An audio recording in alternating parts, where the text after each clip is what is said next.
La matinale de Radio Classique avec David Abiker. Stéphane, votre invité, le président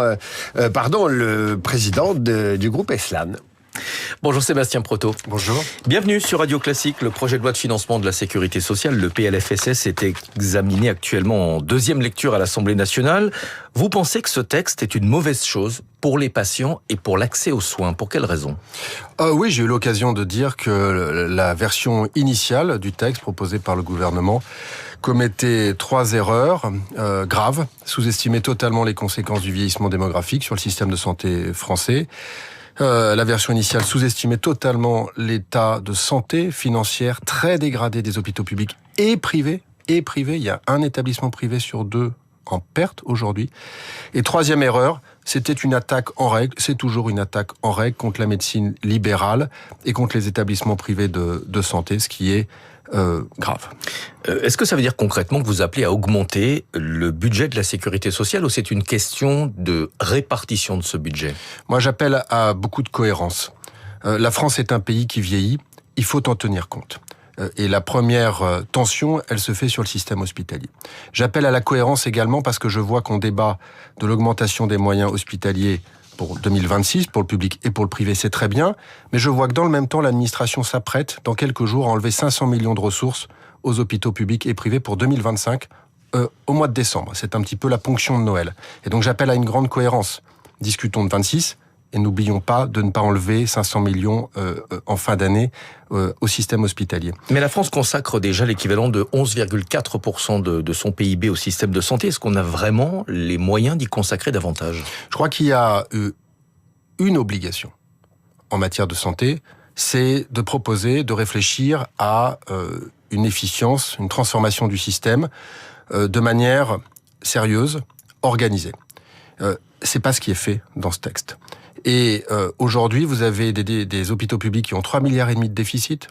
Et je le redis, un établissement privé sur 2 en perte. Il n'y a jamais eu autant de liquidation judiciaire, de redressement judiciaire d'établissements privés de santé. Qu'est-ce qu'on fait? Et je dis également que dans ce texte, on nous parle de prétendues rentes dans le secteur privé, dans la médecine libérale. C'est scandaleux, parce que je pourrais faire une longue liste des activités qui sont structurellement en perte. Je vais vous donner 3 exemples. On a l'obligation d'être prêt à une nouvelle crise sanitaire, ça implique d'avoir des lits de réanimation. Avoir des lits de réanimation pour un établissement privé de santé, c'est l'assurance d'être en perte. Avoir une maternité, dont on a bien besoin, là encore, pour relancer la natalité en France, c'est l'assurance d'avoir une activité en perte. Avoir des lits de médecine pour gérer le vieillissement démographique et l'augmentation du nombre de personnes âgées et de leurs besoins, c'est l'assurance d'avoir des activités en perte. Que fait-on? Le texte ne répond pas à ces questions. Alors vous proposez 3 choses. Plus d'ambulatoires, plus d'hospitalisation à domicile et plus de centres de soins non programmés. En quoi est-ce que ces 3 pistes permettraient d'équilibrer ou en tout cas de réduire le déficit de la sécurité sociale? Et parce que ce sont des prises en charge qui ont 2 caractéristiques très importantes. D'abord, elles sont attendues par les patients, qui ne veulent pas rester longtemps dans un établissement de santé, ils préfèrent rentrer le matin et sortir le soir. Et deuxièmement, elles sont plus avantageuses pour l'assurance maladie parce qu'elles coûtent moins cher. Vous savez, le secteur privé, il en est à 70% de chirurgie en ambulatoire. Il peut encore progresser. Le secteur public est un peu en retrait à 50%. Donc on voit bien qu'il y a des marges de progression.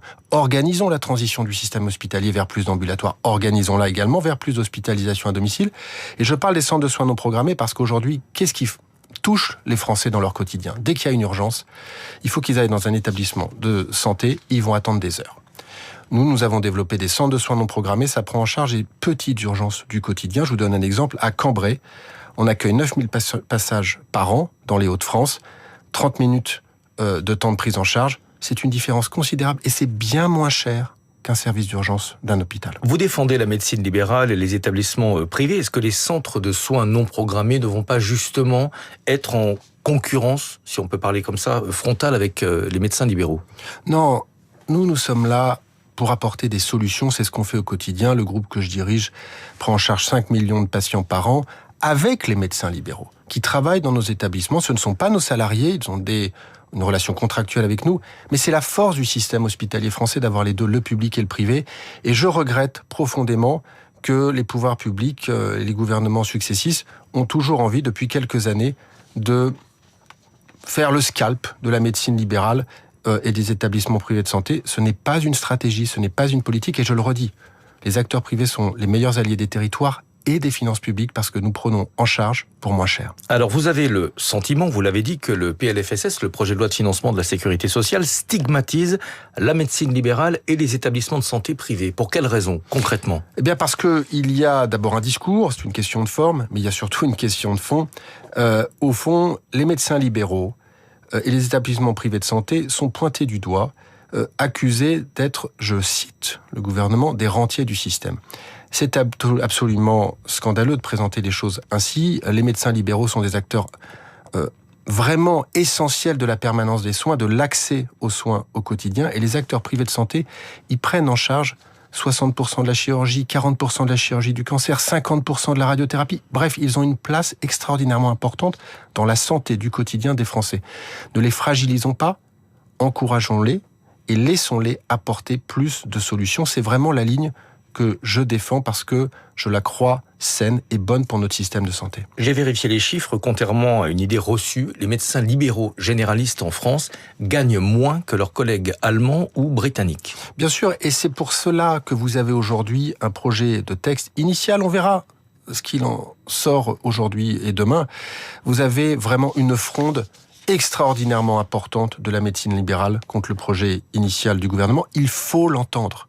Il n'y aura pas plus d'accès aux soins avec moins de médecine libérale ou une médecine libérale caricaturée, c'est faux. Sébastien Proto, vous avez été aussi l'ancien directeur de cabinet d'Éric Woerth lorsqu'il était au ministère du Budget. Vous êtes sensible, j'imagine, à la situation des finances publiques.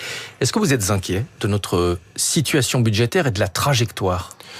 Oui, je suis très inquiet. Moi, si vous voulez, je considère qu'on a raté la gestion des finances publiques pendant des décennies et qu'on risque de rater la remise à l'endroit des finances publiques. Ça veut dire quoi, rater la remise à l'endroit ? Ça veut dire que vous prenez des décisions à la hussarde, un peu caricaturales, mal instruites, et vous commettez des erreurs graves. Et dans le secteur de la santé, quand vous faites des erreurs, vous les payez pendant des années. Les Français les payent pendant des années. Je vous donne un exemple. Au milieu des années 90, on a réduit le nombre de médecins. Les Français payent encore les conséquences. Faisons attention. Le PLFSS, ça a l'air technique. C'est extraordinairement concret pour les Français dans les conséquences. Merci beaucoup Sébastien Proto d'être venu ce matin sur Radio Classique. Merci beaucoup. Directeur de Elsan, vous êtes le leader des hôpitaux privés en France et bien sûr ancien directeur de cabinet d'Éric Woerth au ministère du Budget, j'allais dire entre autres. Merci à tous les deux. Stéphane, on vous retrouve demain pour le tour de l'actualité économique. À suivre Karine Dijoux. Et si nous parlions français, suivi des coulisses de la politique, Marine Le Pen change de stratégie dans la perspective de son procès.